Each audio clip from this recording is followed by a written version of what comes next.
Thank you for that. Questions? I have one thing that stands out for me, and it's related to, sorry, it's just,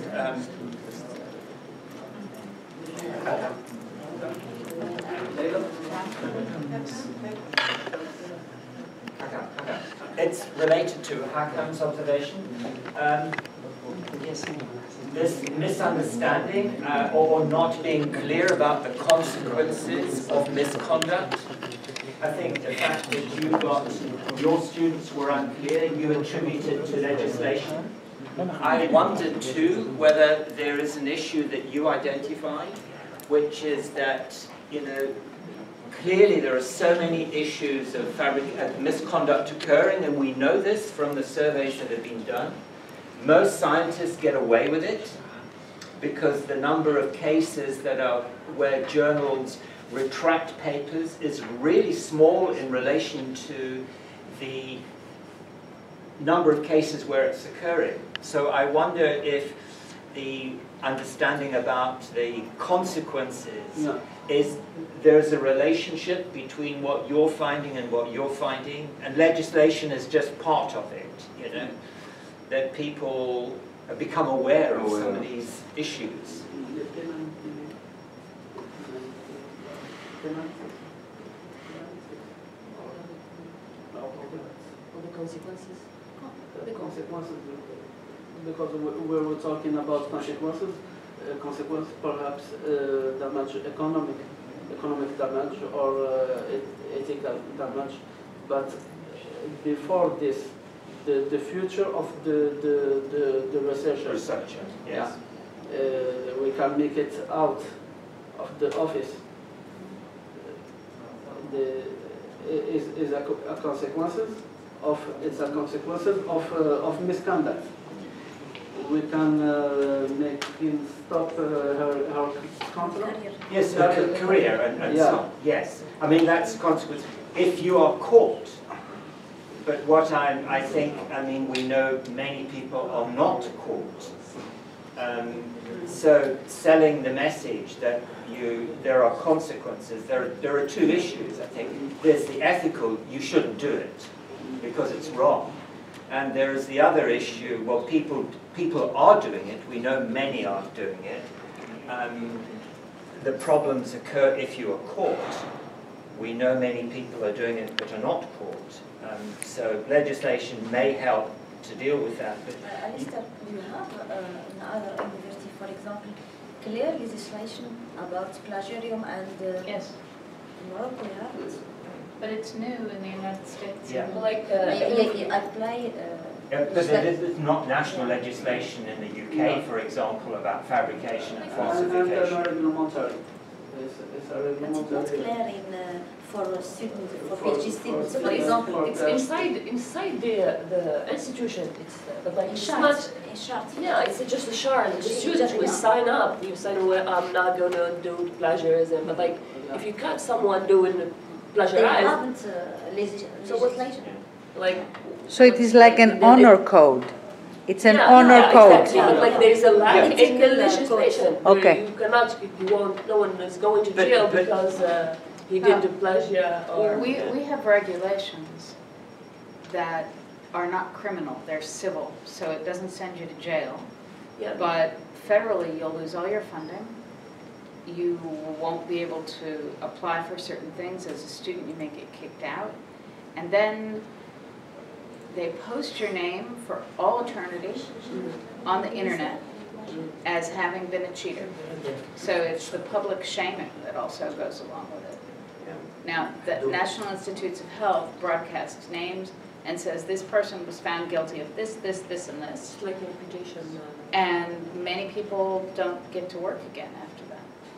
In Morocco, 2 months ago, we have letters from the Minister of Higher Education to explain to the President University in Morocco we must apply penalty for students if they have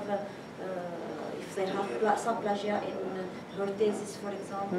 But just not from they have not legislation, not from Minister of Higher Education. I think there's a wider issue here, and this is something that I was talking about in a meeting in Egypt, and I think that you can't prevent these things, but you can reduce the consequences, and it's about thinking about what you do in your institutions.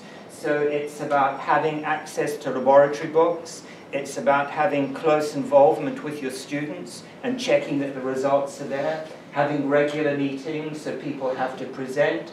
So you have institutional mechanisms right the way down to make sure that the consequences are severe, but also the opportunities for people doing this are reduced. And you, as individual researchers, have this responsibility to set up mechanisms in place so that it becomes difficult for people. Because you can see, if you're in the laboratory, you can see what people are doing, and you know if they come up with something that looks unreal, that, that they've made it up in some way. So you have to have institutional mechanisms right down your own research establishment and with your own research students, and this I think can help to reduce it.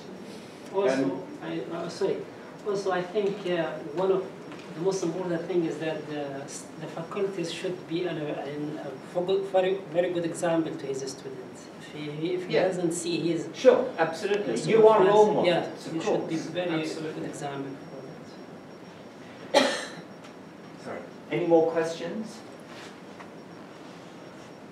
No? Okay. Just one question. Please. Yes?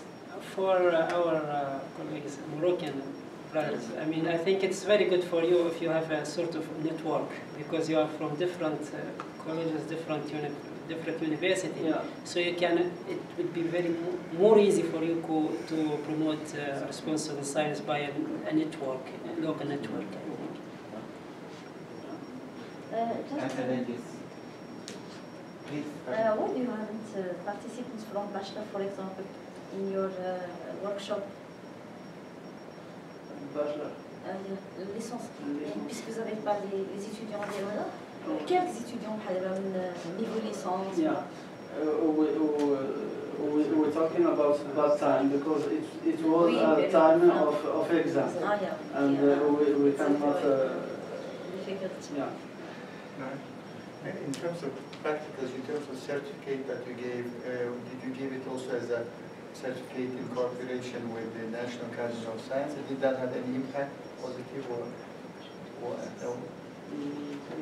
Yeah, not that positive. The students like having the National Academy of Sciences referred to. Yes. Okay.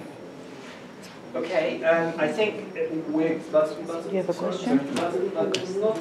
Not only National Academy of Science, but the topics also is very interesting. So the motivation of participants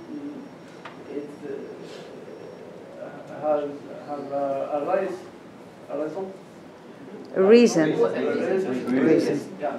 So that attracted the people, yes, the topics themselves. That's very... Also, it gave them a score. That for the PhD student, they convert the certificate, like they have, it was 12 hours or something.